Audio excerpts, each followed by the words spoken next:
Hello good morning, कैसे हैं आप लोग। आज हम पढ़ने वाले हैं क्लास 12th के फाइनेंशियल स्टेटमेंट ऑफ कंपनी। बहुत इजी से टॉपिक है। इसमें दो टॉपिक बहुत इंपॉर्टेंट है। सबसे पहला बैलेंस शीट, जो कि कंपनी एक्ट 2013 के शेड्यूल 3 चैप्टर 1 में दे रखा है। दूसरा पीएनएल अकाउंट, जिसे कंपनी एक्ट 2013 के शेड्यूल 3 के चैप्टर 2 में जिस हिसाब से दे रखा है, हम उस हिसाब से प्रिपेयर करेंगे। आज हम पढ़ने वाले हैं फाइनेंशियल स्टेटमेंट ऑफ कंपनी के चैप्टर 1 वाला टॉपिक। कौन सा? Balance sheet. ठीक है, बहुत इजी सा टॉपिक है। आज हम समझेंगे बैलेंस शीट का फॉर्मेट और उसमें क्या क्या आता है, सब सीखने वाले हैं। आ जाइए।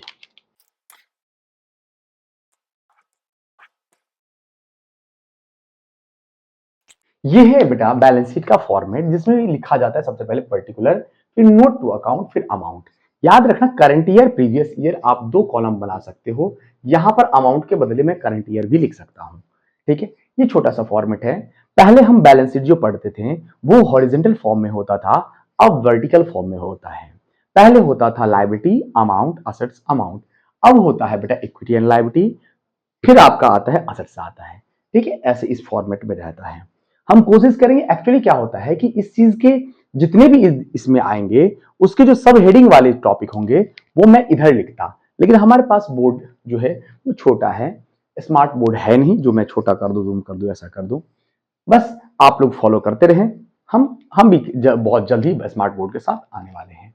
हम इसी में आपको क्या करेंगे, उसके हेडिंग जितने भी आने वाले हैं सब हम लिखते चलते हैं। सबसे पहले क्या लिखा जाता है, ए नंबर डाल के इक्विटी एंड लायबिलिटी। सबसे पहले क्या लिखा जाता है, इक्विटी एंड लायबिलिटी। अब समझने की कोशिश करिए, इक्विटी मतलब क्या होता है। इक्विटी में आता है इंटरनल लायबिलिटी, और लायबिलिटी जो होता है वो होता है एक्सटर्नल लायबिलिटी। एक्सटर्नल लायबिलिटी में क्या क्या आता है बेटा, नॉन करंट लायबिलिटी और करंट लायबिलिटी। ठीक है, हम और इंटरनल लायबिलिटी में क्या आता है बेटा, शेयर होल्डर फंड। ठीक है, अब हम शुरू करते हैं एक एक टॉपिक। इक्विटी एंड लायबिलिटी में हमने ऐसे बताया है, लेकिन हम एकदम से आगे पढ़ते हैं। इक्विटी एंड लायबिलिटी में सबसे पहले हम लिखेंगे इंटरनल लायबिलिटी, जिसे कहते हैं share holder fund. Share holder fund में सबसे पहला आता है बेटा शेयर कैपिटल। सबसे पहला क्या आता है, शेयर कैपिटल। अब मैं आपको बता दूं कि शेयर कैपिटल में क्या क्या आता है। शेयर कैपिटल में आता है बेटा आपके पास इक्विटी शेयर कैपिटल,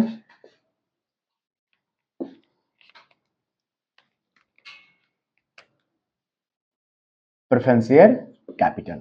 देन अब हम आगे बढ़ते हैं बेटा, हम कहां बढ़ते हैं, आगे। दूसरा होता है बेटा दूसरे नंबर पे, यानी कि शेयर होल्डर फंड में पहला क्या आता है, शेयर कैपिटल। दूसरा आता है reserve and surplus. Reserve and surplus में जो भी आपने आज तक रिजर्व पढ़े हैं वो सारे के सारे रिजर्व एंड सरप्लस में आते हैं। जैसे WCR, IFR। इसका मतलब WCR का मतलब होता है वर्कमैन कंपनसेशन रिजर्व। दूसरा है बेटा इन्वेस्टमेंट फ्लक्चुएशन रिजर्व। हम कह सकते हैं बेटा जनरल रिजर्व या फिर capital reserve, debenture redemption reserve. जितने भी प्रकार के रिजर्व और फंड होते हैं वो सारे के सारे इसमें आते हैं। ठीक, नेक्स्ट है बेटा आपका थर्ड नंबर पे आता है money received against share, money receive against share warrant. Money receive against share warrant में क्या आता है बेटा, पहले तो ये समझो कि शेयर वारंट क्या होता है। शेयर वारंट होता है एक ऐसा प्रपत्र होता है जिसको आप कभी भी शेयर में कन्वर्ट करवा सकते हो। उसके लिए अगर आपको पैसे रिसीव हुए हैं तो उसे किस में आता है बेटा, वो किस में आता है, money receive against share warrant में। इसे शेयर होल्डर फंड में इसलिए लिखा जाता है क्योंकि उसे कभी भी शेयर होल्डर में कन्वर्ट करवा सकते हैं। ठीक है, नेक्स्ट आता है बेटा, नेक्स्ट सेकंड नंबर पे आता है एप्लीकेशन। क्या है बेटा आपके पास, application money receive pending allotment. क्या होता है कि ये ड्यूरेशन के कारण होता है। मान के चलो आज हमने स्टार्ट की है। एप्लीकेशन स्टार्ट करने से लेकर शेयर अलॉट करने तक का जो बीच का टाइम होता है, उस टाइम पीरियड में अगर मैं बैलेंस शीट बना रहा हूं तो वो पैसा किसके अंदर लिखा जाएगा, money application money receive pending allotment. अगर अगर हम क्या करते हैं, शेयर अलॉट कर देते हैं, तो वो शेयर होल्डर फंड में शेयर कैपिटल के अंदर आ जाता है। ये जो है ये भी शेयर होल्डर फंड का ही पार्ट है, लेकिन आपके बुक में अलग से दिखाया गया है, तो मैं अलग से शो कर रहा हूं। ठीक है, नेक्स्ट थर्ड नंबर पे आता है आपका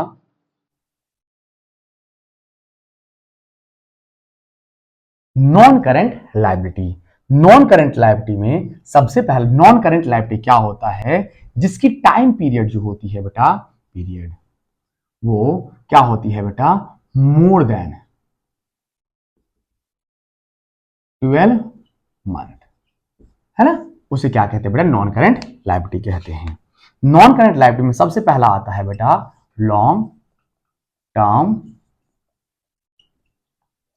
बोरोइंग। लॉन्ग टर्म बोरोइंग में क्या क्या आता है बेटा, वो भी मैं लिख देता हूं, डिवेंचर, पब्लिक डिपॉजिट, और क्या आता है बेटा, पब्लिक डिपॉजिट के बाद आता है loan from bank and financial institution. आपको मैं समझाऊं, क्वेश्चन में अगर लॉन्ग टर्म कह रखा है, लोन और लोन फॉर 5 ईयर 6 ईयर, तो यहां पर आएगा। अगर बोल रखा है 1 ईयर के लिए, तो वो किस में आएगा बेटा, शॉर्ट टर्म बोरोइंग में आएगा। अगर कुछ नहीं कह रखा है, तो वो लॉन्ग टर्म बोरोइंग में ही आएगा। आ रही बात समझ में। नेक्स्ट दूसरे नंबर पे आता है बेटा आपका लॉन्ग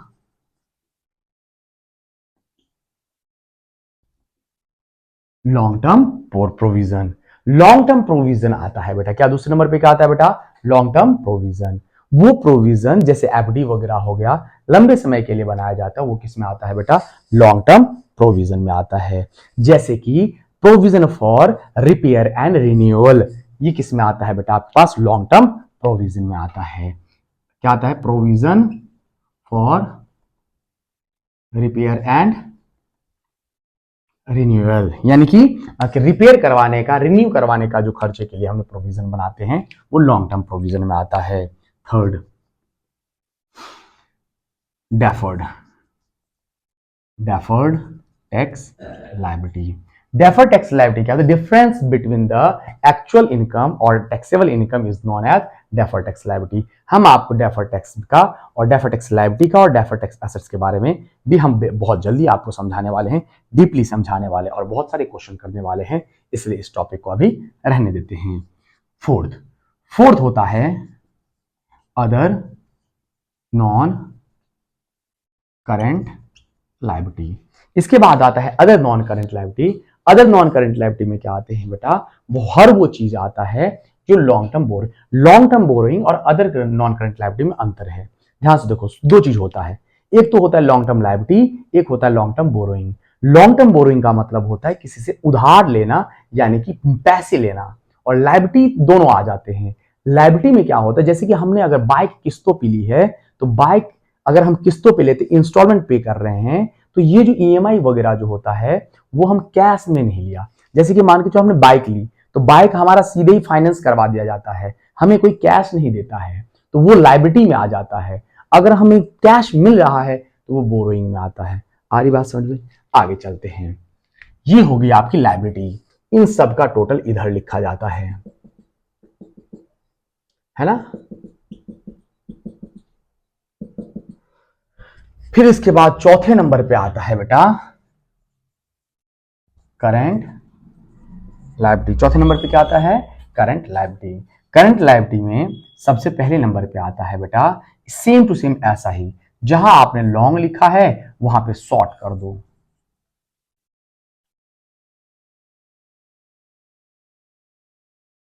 शॉर्ट टर्म बोरोइंग। अगर कम अवधि के लिए किसी से लोन लिया है, तो वो शॉर्ट टर्म बोरोइंग में काउंटेबल होता है ना।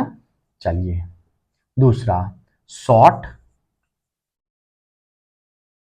प्रोविजन। अभी तक आपने जो कुछ भी प्रोविजन पढ़ा है, वो शॉर्ट टर्म प्रोविजन ही होता है। जैसे कि provision for bad debts, provision for doubtful debts, provision on debtor, provision for x etcetera बेटा, है ना। डेप्रिशिएशन, एक डेप्रिशिएशन लिख देता हूं बेटा, है ना, डेप्रिशिएशन। ये सारे के सारे किस में आते हैं बेटा, शॉर्ट टर्म प्रोविजन में आते हैं। तीसरा, डेफर टैक्स के बदले आपको यहां पर क्या लिखना है बेटा, trade trade payable. Trade payable में क्या आता है बेटा, क्रेडिटर और बिल्स पेबल। चौथे नंबर पे क्या आता है बेटा आपके पास, अदर अदर करेंट लायबिलिटी। इसमें क्या आता है बेटा, आउटस्टैंडिंग एक्सपेंस, अनअर्न इनकम। इसके बाद क्या आता है बेटा, प्रपोज डिविडेंड। आ रही बात समझे, ये सब चीजें आती है। ये होगी लायबिलिटी का, क्या होगा बेटा, लायबिलिटी का। इसे याद करने के लिए अलग अलग यूट्यूबर्स अलग अलग बताएंगे। ध्यान से कैसे याद करवाएंगे, DOLL, डॉल।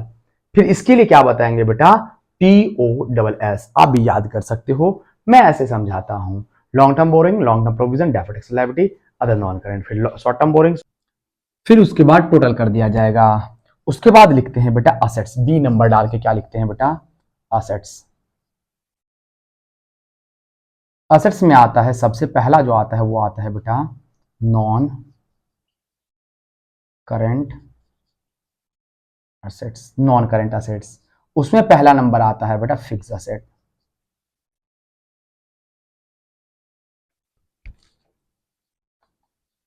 फिर उसके बाद पहला नंबर आता है टेंजिबल।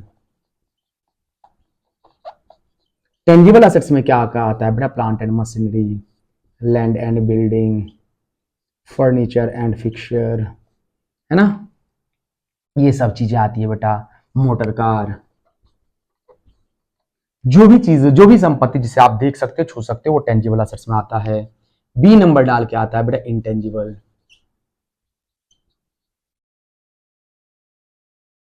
इंटेंजिबल असेट्स में क्या कहा आता है बेटा, गुडविल, कॉपीराइट, ट्रेडमार्क, पेटेंट, ये सब बेटा। सी नंबर में आता है बेटा capital, work in progress. Next आता है डी नंबर पे आता है बेटा इंटेंजिबल असेट्स अंडर डेवलपमेंट। इन चीजों को समझो बेटा। कैपिटल वर्क इन प्रोग्रेस में क्या आता है, कैपिटल वर्क इन प्रोग्रेस में आता है वो असेट्स जो अभी कंप्लीट नहीं हुआ, वो टेंजिबल असेट जो अभी कंप्लीट नहीं हुआ, भविष्य में कंप्लीट होने की संभावना रहती है। अगर वो कंप्लीट नहीं है और उससे टेंजिबल असेट्स में लिख दिया जाता है, तो ये उसकी मैक्सिमम जितनी भी कॉस्टिंग होने वाली है वो रिड्यूस करना पड़ेगा। इसलिए क्या होता है, जब जैसे कि मान के एक बिल्डिंग है जिसका कॉन्ट्रैक्ट 10 मंजिले बनाने के लिए कहा गया है, 8 मंजिले का बना, और अगर मैंने उसे टेंजिबल असेट्स में लिख दिया तो 2 मंजिले का जो भी कॉस्ट होगा उसे जोड़ना नहीं पड़ेगा, जोड़ना नहीं चाहिए। इसलिए क्या किया जाता है, इससे क्या होता है, नुकसान होता है। इसलिए जब तक वो कंप्लीट नहीं होता है तब तक उसे कैपिटल वर्क इन प्रोग्रेस में लिख दिया जाता है। और इंटेंजिबल असेट्स भी ऐसा है, जब तक कि कंप्लीटली लीगल फाइट नहीं हो जाता तब तक उसे इंटेंजिबल असेट अंडर डेवलपमेंट में लिखा जाता है। नेक्स्ट, इसके बाद आता है बेटा आपका, इसके बाद आता है बेटा आपके पास नॉन करेंट, दूसरा नंबर डाल के बेटा फिक्स असेट। उसके बाद दूसरा नंबर आता है बेटा आपके पास non current investment. Non current investment जो लंबे समय के लिए इन्वेस्टमेंट करा है तो नॉन करेंट इन्वेस्टमेंट में आता है। फिर आता है long term loan and advance. Next आता है बेटा आपके पास डेफर्ड टैक्स असेट्स। इसके बारे में हम बहुत क्लास करने वाले हैं बेटा, हमने बताया था आपको। नेक्स्ट आता है बेटा other non current assets. Other non current assets में लिखा जाता है preliminary expense, loss on sale of assets, sorry, loss on issue of share and debenture, ये सब लिखा जाता है बेटा। ठीक, उसके बाद आता है बेटा आपके पास दूसरे नंबर पे आता है करंट असेट्स।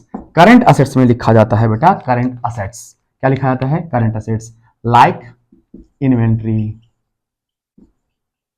दूसरा लिखा जाता है बेटा, फिर आता है बेटा करंट एसेट्स। करंट एसेट्स के अंदर आता है इन्वेंट्री। इन्वेंट्री के अंदर आता है stock, store and spare, loose tools.